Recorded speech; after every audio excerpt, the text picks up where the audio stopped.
Good day and welcome to the first edition of the Sports Rap Show. It's 2020 and there is a lot that happened during this weekend. My name is Jesse Jackson Kauraiza with my co-host here, Limba Mupetami. Limba, it has been a great weekend with plenty of events. Could you please take us through as to what happened over the weekend?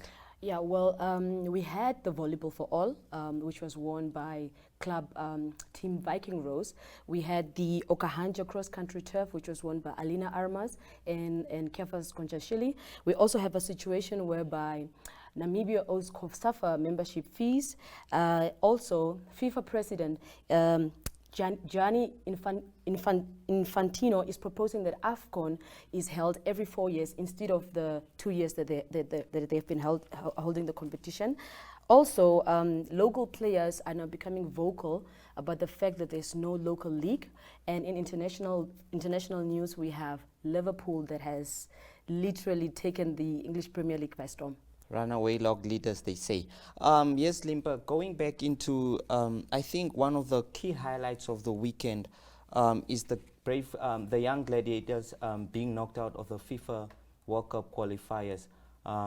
Indeed, they lost 7-0 here in Windhoek, and the away game they lost 2-0, which many are saying it's an improvement.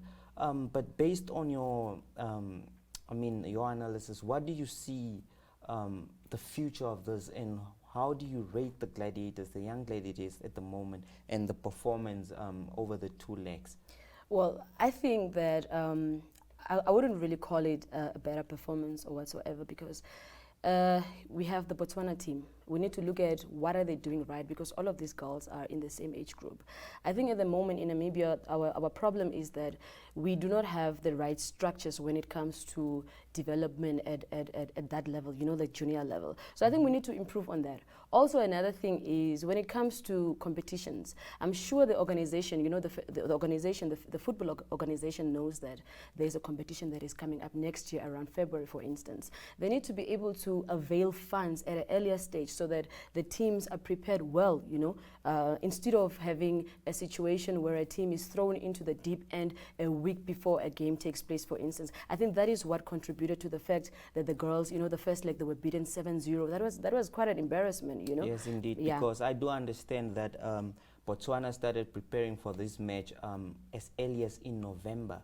Yeah. And we only started preparing a week before the match took place. Yeah, I don't know, because I'm thinking that, the attitude also needs to change when it comes to the women's game in general. Because when it comes to the male side of things, I mean, we hardly ever see situations like this. So I think the attitude when it comes to women football needs to change, and we need to do away with this type of things, and then promote all sides at an equal footing. At an equal footing, yes.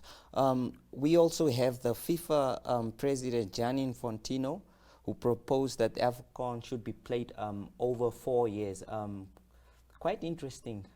Yeah, I mean, look, I think it's a proposal that one should really look at, because you have a situation whereby when it comes to AFCON, sometimes countries say that they're going to host the competition, and after a year or so, there's so many difficulties that happen. Like what happened with Egypt taking the competition at the last minute. So I'm thinking that this is something that needs to be looked at, because around the same time that AFCON starts, I think there's also European competitions that are taking place. Yeah. And with that, international clubs decide that they don't want to send their players. And I do understand that, because what if this guy, you send Salah, for instance, and then this guy picks up an injury whatsoever, it will cost the club at the end of the day. So, I mean, if you have AFCON every 4 years, it also ensures that organizations also don't spend so much money every 2 years. Do you understand what I mean? So what you're saying is basically it also improves the quality of the competition. Yeah, and then it also releases the financial strain that you put on countries.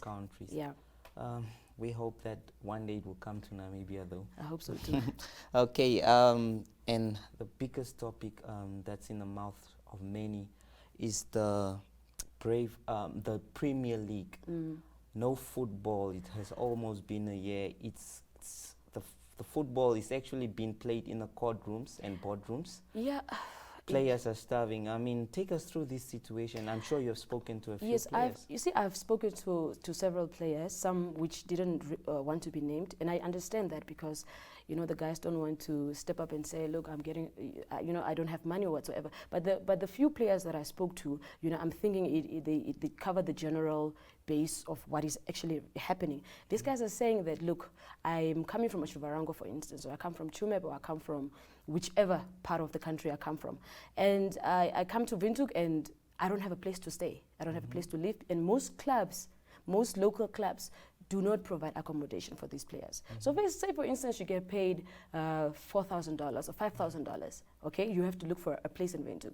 And we all know the renting situation, the accommodation situation in Windhoek. It's very expensive. So this guy comes, he's playing, however, do you understand? Because he wants to most probably one day go play in South Africa, for instance. He wants somebody to see him.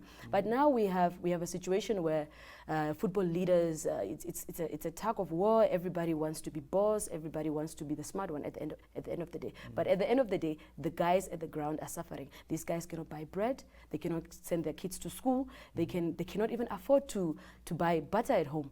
It's quite a daring situation because I actually met a couple of players over the weekend as well myself, and the guys has resorted to playing reserve football, you know, village leagues and stuff like that, and yeah, and you can actually see the pain and the suffering that these guys have endured during this period.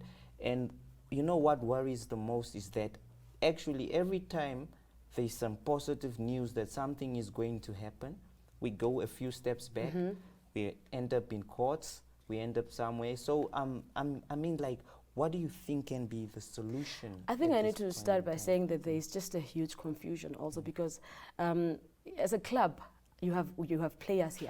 You can't afford to keep them here. So then these guys decide, no, I'm not even turning up for training, and most of the guys have left. So with some of the guys that I was speaking to, these guys are saying that most of my teammates have left. They've gone back. There is 2 or 3 players at training.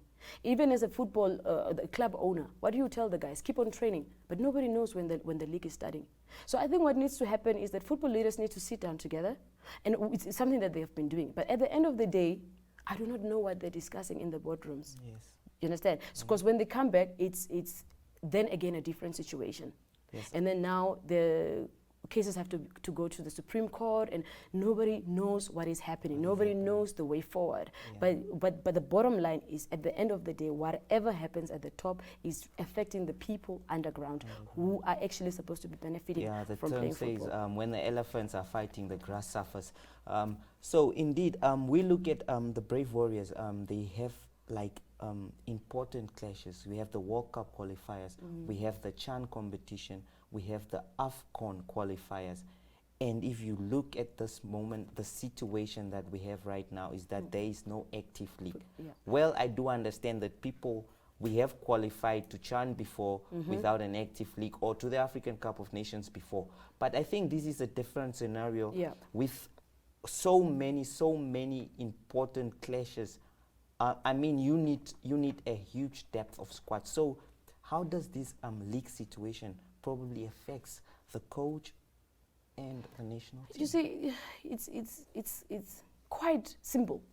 If you don't play football, you are unfit, because as much as you go to gym and you train, you need match fitness as well.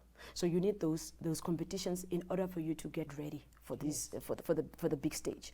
You need we can't always just depend on the core of the Brave Warriors, for instance. That's why we need the league, so that you can see, oh, we have a new player coming up. Let's look at this guy. Let's give this guy a chance. Let's throw him in when we play Kosafa, for instance, and whatsoever not. But mostly you need to pick up these guys at bottom level, which is the MPL. And if there's no MPL, nobody's playing football, which means the guys are not getting any game time. So it's quite simple. No football, no fitness. How then do we as Namibia want to go and compete? Say, for instance, now AFCON, we need to try and qualify. How are we gelling? There's no gelling at all. There's no gelling at all. And yes, indeed, there is no gelling at all. So basically, let's see. After the break, we'll speak about how this has impacted the fans as well. Yeah. So we're going for a commercial break, and we will be back.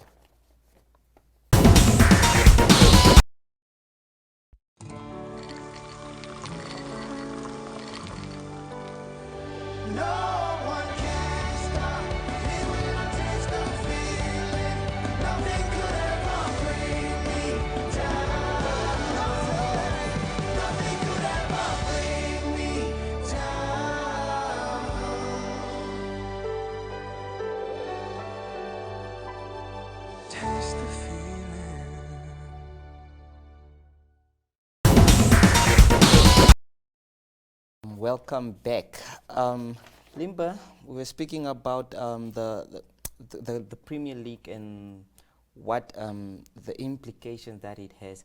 And I think before we went to the break, we spoke about the impact on the fans. You see, just the love for football, Yeah. what it has meant, the fact that people on a weekend, they're unable to go to the field, they're unable to go and watch a game. They've resorted to staying at home or going somewhere else. You see, over the years we have had a problem whereby a lot of fans do not attend matches, especially local matches. A lot of these people are watching European football. And I mean, this gives them the opportunity to move towards watching European football on TV. And that is something that we want to avoid. So it's definitely affecting the fans, because these are the guys, it affects the fans, it affects the NPL as well, you know, because these are the guys that are taking our money and paying for matches. So if you have no football, obviously there's nobody turning up at stadiums, and you as well, you're not making any money. Also, another thing is, it's just not the fans that are affected, it's not the players that are affected, it's also the vendors that are selling at the stadiums, because these people are selling drinks, they are selling food, and they need to make a living as well. So the fact that there's no local football happening also means that the bread is also being taken out of their mouths. That's indeed correct, Limba. I think we have exhausted this topic. One of the things on the agenda as well, or what we have read in the sports rep this weekend, was the fact that Namibia did not pay membership fees for COSAFA, and it's quite shocking. So could you just take us through what does this mean? Yeah, you see, I spoke to the FIFA Normalization Committee's chairperson, Hilda Passon, and she said that it's not a lot of money that they owe, and they're in the process of settling these and whatsoever not. But if it's not a lot of money that they owe, how come it has brought us to this situation where we were not invited to the annual general meeting of COSAFA? Do you understand? Where important issues were discussed. But she said that they're going to pay it, so let's just hope that they pay it, because at the end of the day, if they don't pay it, it means the junior teams, the under 17, the under 20, they are not taking part in COSAFA. It means that the senior men's team, the senior women's team, they are not taking part in any competition of COSAFA. And we need the players to be active. We want the players to play, because not only are they scouted when they play in the COSAFA, but then it keeps them active in order for them to be able to play in other competitions as well. Yeah. I mean, it's quite an embarrassing situation, if you have to say, because if you look at countries, I think with lower populations, development, even if you take the GP per capita of some countries, look, with no disrespect to these countries as well, if you take countries like Lesotho, Eswatini, these countries, I mean, like, they have their things, like, they have everything sorted out. Yeah. But when it comes to Namibia, we always find ourselves in this big hole. Yeah. So you just wonder what is happening here. The leadership is a mess. The leadership is a mess. That's why FIFA brought in the Normalization Committee. The question now is, are they doing the job that they were hired to do? They need to be sorting out these type of things. That is a challenge that I'm giving to them. Are they doing what they're supposed to be doing, and why are we finding ourselves in situations like this? It's quite embarrassing indeed. Yeah, I actually read a Facebook post by the former Secretary General Barry Rukoro, who was making a mockery out of the NC, saying that this is what people were saying. But I also do understand that sometimes it boils down to funding from the government, from CAF itself, because sometimes the funds are late. Because a few weeks back I spoke to the vice chairperson of the normalization committee, Franco Cosmos, whereby he was telling me that they actually played 18 international games without any funding, meaning that they just had to source funds and stuff like that. So I think that plays a bigger role as well in terms of the administration, whereby the government is actually not being supportive enough, where FIFA, CAF money comes in late and stuff like that. So basically it boils down to all of that. Yeah, and also just the fact that I think different arms need to come together and try and solve the situation and try and help each other, instead of, you know, all the infighting that is going on. At the end of the day, we are all pushing for one agenda, and that is to promote football in the country. Not only football, but sports in the country. Sports in the country, that's quite correct indeed. We go by to the international news, where we have Liverpool. I think it's one of the biggest news. Liverpool 22 points clear, and Manchester City also lost to Tottenham yesterday. So basically, would you say that it's all done and dusted? Liverpool have taken this league. Liverpool is living their best life at the moment. There's nobody, no team, no club is going to catch up with Liverpool. 37 games, unbeaten. I think right now, most clubs are fighting for second, third position. Third, fourth, you know, because, I mean, a club like Liverpool, consistency, I think that's where they get everything right. Yeah. It's actually been 30 years, and I can tell you that fans are very excited. Liverpool fans, it's incredible for them. Everyone is like up on their feet. It's exciting times at the club. But if you look at clubs like Manchester United struggling against Wolves over the weekend, having brought in this new player, Bruno Fernandes, where do you see Man United towards the end of the season? I mean, they toppled down the table as well. I understand that Tottenham leapfrogged them. I think at the end, they will still be in the top 10, okay? Top 10. But Liverpool, knowing Manchester United, also Arsenal, for instance, these are clubs that have for years, they always find themselves in top 5. But now you have clubs, I call them little clubs, like Wolves, Burnley. These guys are hungry. These guys are hungry to play football. But then you find clubs like Manchester, you buy the most expensive player, and then the system, or what, it's just not gelling. That's why I say, like, when you look at Liverpool, for instance, I think the club has succeeded in buying players that fall into the system that the club is using at the moment. And I don't know, obviously every manager uses his style of play or whatsoever, but we need to look at the way Liverpool plays. Most of those, but okay, I stand to be corrected. Most of those players, they play similar football. They don't have somebody that is trying to outshine the other, even though we have stars in the team. We have got Salah, we have got, you know what I mean? They're not trying to outshine each other. And when you come to clubs like, let me speak about Arsenal, for instance, you buy Pepe, for instance, and this guy cannot even try and control the ball, pass the ball. I don't know what is happening. But now with the new coach, I think he came a little bit late. He came in late, Mikel Arteta. Yeah, but you can see that the idea, there is some improvement. There's just some flame, you know, happening there. So moving forward, you never know what happens. But at the moment, Liverpool, it's a winning streak. They haven't lost any game. What's interesting about this season, Limba, is, in the English Premier League, is the fact that the clubs that are vying for European positions, let's say the top 4, okay, Manchester City and Leicester City basically are almost there to secure their Champions League spot. But the 4th spot will be contested, let's say it's being contested by over even 5 to 6 teams. Yeah, because the gap, you know, the gap, and that's what has been interesting about this this season. I'm sure that the only club that has actually managed to go above all is Liverpool. But if you look at the likes of City, the Leicester City, the Chelseas, I mean, they've struggled a lot this season, and it's so uncommon where you have that gap of teams that are competing for the top 4 are so many, because during this time of the season, most of the times you find that the English Premier League, okay, 2 teams are competing for the title, and then the rest, or at least 3, are competing for the Champions League spot. But this time is different, and can I assure you? I don't know. You know, one of the reasons could be that the managers most probably are trying out a lot of things on the field, training. But when you look at Liverpool, for instance, these guys are just consistent.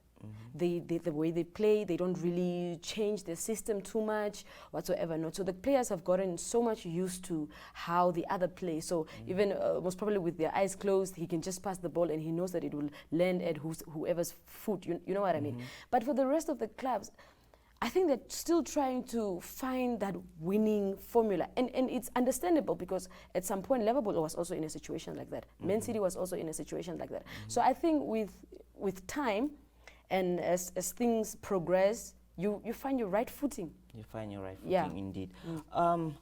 Madam Limpa, I have to put you on the spot here, and it has to deal with the coronavirus. That I'm sure you've done something over the week about it.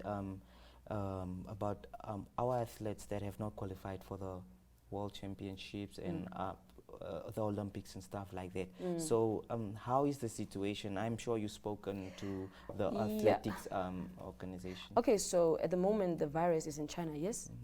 So most of the competitions that were being held there for qualifications have been moved to other countries, for instance, or it has been rescheduled. We had one athlete from Namibia, Roger Haitendi, I think.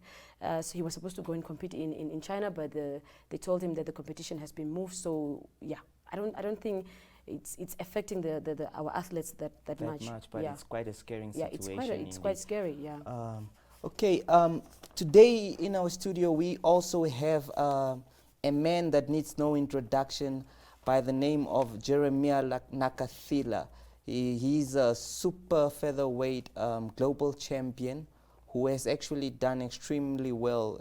He's a sensational boxer, a man who has actually beaten some of Africa's and the world's best. He also actually beat Namibia's bogeyman Peter Pambeni last year. So we will be joined by him in the studio today. Good day, Nakathila. It's nice to have you here in the studio today with us. I know many say you are a man of few words. You only do your action only speaks in the ring. So welcome to our show today. And we're probably just here to speak about how successful your career has been and your prospects for the year 2020. It's been quite a good year last year for you. You won the Global Super Featherweight title. So tell me, how has the experience been last year actually for you as a boxer? Yeah, thank you for the opportunity. Can I just introduce myself? Jeremiah Nakathila, Low-Key. All the way from Eunda, South region. Coming to boxing, this is my thing. This is what I do best. And throughout since I've started, I've been going strong, and until today, I'm going strong, and the future look bright for Namibia and for me. Yes, Loki, indeed, the future does look bright for you. Yes. You rated among the top boxers in your division, and obviously you are within a chance to win or to fight for a world title. Yes. So, but basically going into last year, I see you were involved in many programs helping out the youth, encouraging the youth to actually take up sports or to actually be inspired by you as a boxer. I saw you went in the north, you were in Maruru. I mean, you traveled a lot. How was the experience? I mean, meeting all these fans and just showing off your winnings as a boxer. Yeah, for me, from my side, it's very, very inspiring, meeting the youth. And then the youth, when they show excitement, it motivates me, to inspire them. And then because they really show that they I really inspire them, Yes. I used to really go to town, and then I have a chance to talk to the youth, and then just to take up sport. If you have a talent, not all of us, meant for school, and Yes. sometimes we should categorize or recognize our talent Your while talent. early, Uh-huh. and then you can make a life out of it. Out of it, yes. Yes, so I've been going even back home, you Mhm. know. Yes, I've been I saw yeah, videos of it's you. I saw videos yeah. of you. I mean, the welcoming was Yes, like a yes. huge wedding Huge, ceremony. yeah, Yeah, it was everyone was huge. You know, so the whole happy to see you. community, the communities, you know, they show how they are proud of me. Mhm. And then for me, you know, I feel I owe them big, You owe them you know, big. which is a world title. You know, I just Yes. want to do it for myself, for my country, Mhm. you know, for everybody who follow Low-Key. And, Yes. you know, I'm really looking forward, you know, every day. I Every train day, hard. every day training hard. Just You for do look like a fit man, Nakathila. Yeah. I've seen that you took a huge risk towards the end of the year, fighting a guy like Peter Pambeni, who was actually a bogeyman for Namibian boxers. We know that he defeated the likes of SBK Kaperu and the other guy. So it was quite interesting for me. We all had our fingers crossed that if Nakathila loses this fight, he's going to be in trouble. So what were your thoughts through that fight? I mean, it was an important fight for you. Yeah, it was really a risk fight. Mm-hmm. It was a risk fight. You know, Pabeni got, you know, all the experience. You know, you can just give him any boxer. Yeah. So if you look how he moves, how he switch, you know, it was really a good fight for me.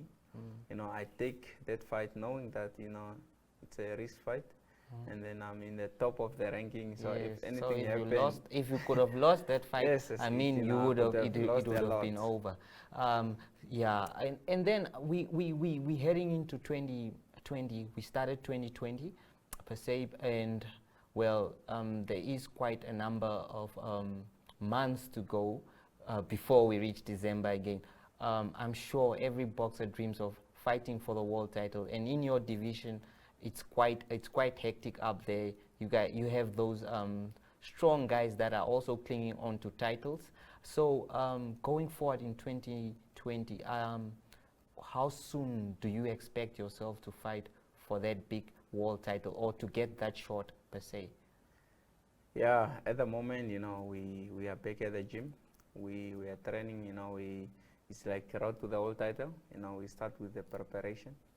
You know, however way it's gonna happen, if I have to fight, maybe a fight before the world championship, so we can still do it. So actually, we are pushing for the world championship, but we can't just relax and then wait for it, wait for the chance.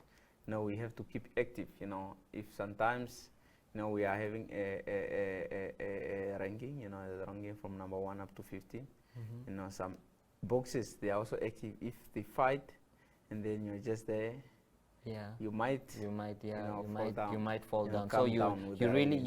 you So really need to be in active. the meantime, you know, we are hoping for the best to get the shot to the world title, but we can't sit down and then relax. We have to fight.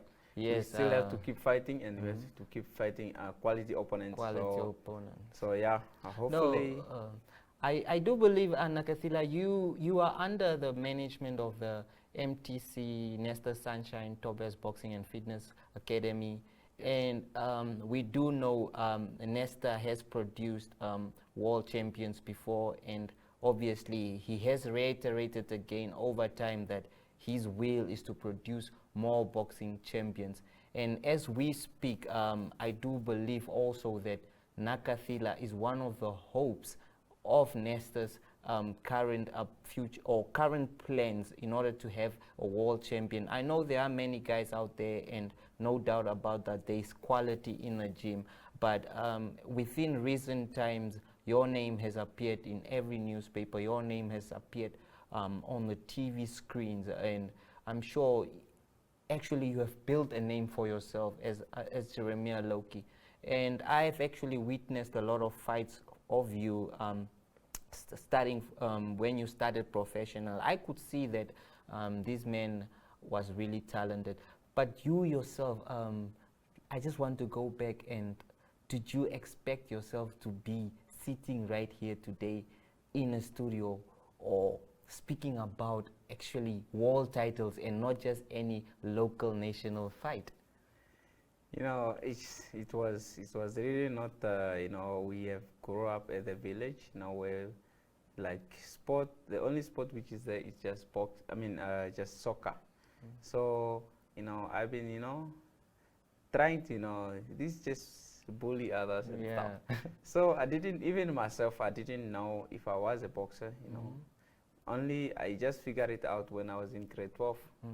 You know, at Nyoma Secondary School, as when when after study, after in the evening, I always try like come box. Yeah, I call the guys. But apart from that, I was just trying to. I didn't really know if I could become a boxer and then come at this level. Yeah. No. Yeah. And not only are you a boxer, Nakathila, you are a man of the law, a police officer by profession. So how does this, do you make time for both of these things? How do you get time for both of this? You have to protect the nation, this side you have to box. I mean, is it easy? Is it easy as yeah, our organization, which is the police, the Namibian Police Force, always allow us to have that time for exercise. You know, always allowed to go to the training. And when I prepare for when there's a fight, I was given a leave. So actually, we have a good act within our government that allow us to have a time to go to training and also to prepare for training. I mean, for fights. So yeah, it didn't really. There's not much tough time. Okay. You know, being a police officer and being a boxer. Okay. Finally, let's say per se we have a young aspiring boy sitting out there and watching this show, or any guy who inspires to become a professional boxer. What would your first advice be to them?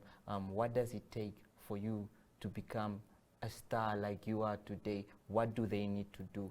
What is the most important thing for them? The most important thing is being disciplined. Discipline is the key. If you don't have discipline, you might not really reach the top, or people also. Sometimes when you do sport, you should have followers. The moment you have a lot of followers, and some of the people, they can even pray for you. That's a blessing, and it's always right to realize your talent, while you are young, and at least you can achieve it. If you get older, and then is when you want to take, especially sport. Sport is for young people. Yeah, you can't do it when you are old. You have to do it while you are young. It is indeed. And yeah, it's good. Like boxing in general, it doesn't really require a lot of things. Yes. Just yourself, your commitment, time to come to the gym, the heart to learn. And then heart also to take a punch. The heart to take a punch. Yes. In terms of and food, I mean, you have to eat the right type of food and stuff like that, and keep your body in shape. Low-Key, it was actually a pleasure having you in the studio today. I'm sure you have already inspired so many, and you will continue to inspire so many. So I would like also to wish you a very good luck for 2020, and we hope that we can get a shot at the world title, and you will actually bring it home. Thank you so much. Thank you for having me. It was nice being here. All right. Yes.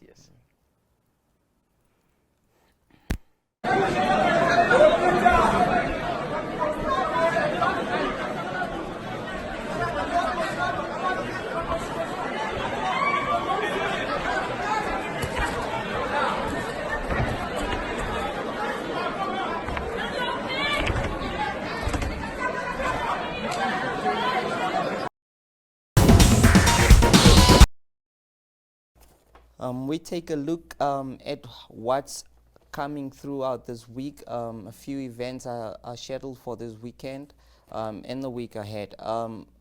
one of the biggest matches that's playing this weekend is this week actually is the Tottenham versus Southampton, the FA Cup replay, which is slated for the 5th of February. That's on Wednesday. We also have the cricket under-19 World Cup matches that are being played. One was actually played today, but the finals will be on Thursday, where the semi-finals will take place. The teams are still to be announced. Yes. We also have the Chippa United and TS Galaxy that will be vying for the Nedbank 32nd round cup. And this match will be played actually on Wednesday as well. I think that's all from now for what we have. Thank you, viewers, for having been with us, watching this program.